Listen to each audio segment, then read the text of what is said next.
beaucoup à l'époque. Il reste, comme je l'ai dit, les courageux, ceux qui ont le courage de dire encore qu'ils sont gilets jaunes après le discrédit du gouvernement qui a bien manipulé pour pouvoir nous montrer tout ça. Et on va entendre, malheureusement, vous allez voir ces images, regardez ça, les violences qui ont été faites à des femmes, à des handicapés. J'ai des vidéos où on fracasse des handicapés, on fracasse leur fauteuil roulant. J'ai des vidéos des personnes âgées, j'ai beaucoup de vidéos, bien sûr ces vidéos ont été interdites, mais je les ai encore. Regardez, on parle de la violence, voilà ce que c'est la violence. Voilà. Alors il y a une dame qui va parler à visage couvert et qui va dire des choses très intéressantes parce que justement, elle est gilet jaune, elle a le courage de l'être encore maintenant. Alors, on descend. Ouais. Voilà. Alors, vous avez le courage d'être encore là, on a le courage d'être encore là. Dites-moi ce que vous disiez tout à l'heure, c'est magnifique. Je vous dis juste qu'aujourd'hui, voilà comment le gouvernement combat la liberté d'expression pour sortir dans la rue pour simplement exprimer et revendiquer nos droits. Hein. On mutile les gens, on crève des yeux, on arrache des mains. Nous avons dans les rangs des Gilets jaunes plus de 5000 blessés aujourd'hui, dont 300 blessés graves. Nous dénonçons, c'est-à-dire qu'aujourd'hui le gouvernement, la seule réponse qu'il a, c'est la violence, la répression, la répression. Aucune proposition, ni politique, ni sociale. Hein. Et nous voyons toutes les réformes qu'il est en train de mettre en place. Tout est en route pour détruire notre pays et pour la véritable paupérisation de toute la population. Donc c'est pour ça que nous sommes là, nous ne lâchons rien. Et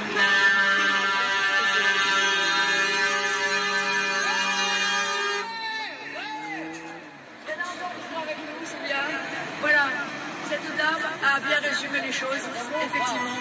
C'est l'horreur. Et là, je tiens à le spécifier, on peut le voir sur mon YouTube, les violences ont commencé le premier jour. Vous le voyez sur une personne âgée. Et il y a la personne qui a mobilisé à Nice, qui a été menacée, qui est aussi une personne âgée, qui a eu le courage de commencer les manifestations à Nice. Patrick, que j'honore aujourd'hui, j'espère qu'il est encore là pour se battre et qu'il n'a pas eu toutes ces mères.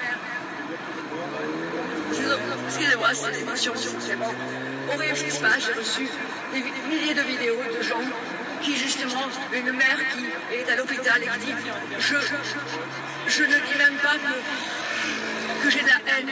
C'était encore pire, elle avait son fils à l'hôpital, les yeux crevés. Et j'ai une petite jeune fille qui s'appelle Chloé, qui est un amour. Elle est toute petite, elle est toute gentille. Et elle s'est mise à genoux devant les policiers pour montrer qu'elle était justement complètement inoffensive, dans l'innocuité totale. Et bien ils l'ont gardée 48 heures au poste. Donc c'est pas la police que je remets en question, c'est les ordres de la police. Donc on va voir ces images qui parlent beaucoup mieux que moi.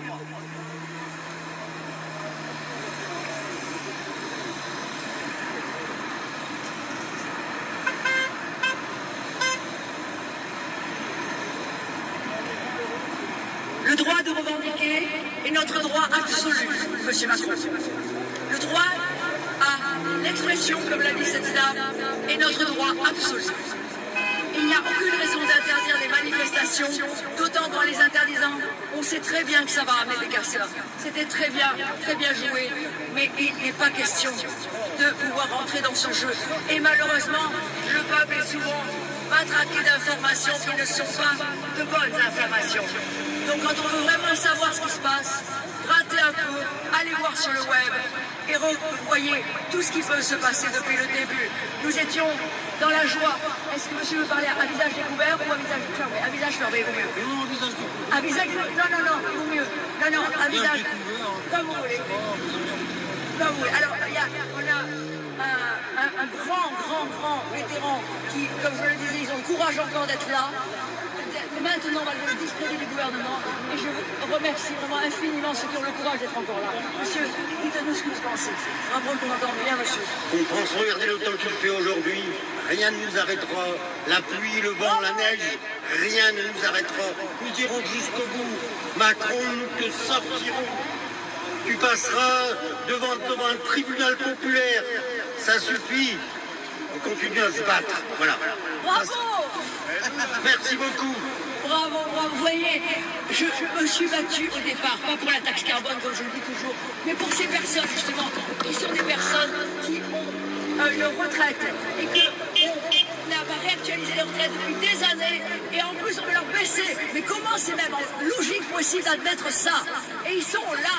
Ils sont tous là, et encore plus justement les gens qui ont fait la guerre, ou les gens qui ont un certain âge, ou les gens même qui sont jeunes encore, mais qui se battent encore.